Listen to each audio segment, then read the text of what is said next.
Bismillahirrahmanirrahim. Assalamu alaikum dear students. I hope you will fine. Today we are going to start our 19th lecture of science. Today is 19th August 2020 Wednesday. Lecture number 19. Subject science class है 2 diary part F on workbook page number 27. So open your workbook page number 27. जी तो class workbook page number 27 open है. Part F करना है. Answer the questions.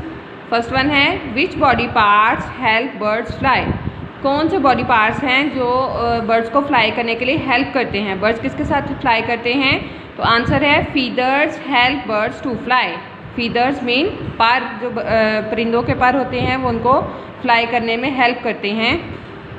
Name the 5 animals that live in water. 5 animals के नाम लिखने हैं जो वाटर में रहते हैं. और बहुत से एनिमल्स हैं टू क्लास ऐसे जो पानी के अंदर रहते हैं.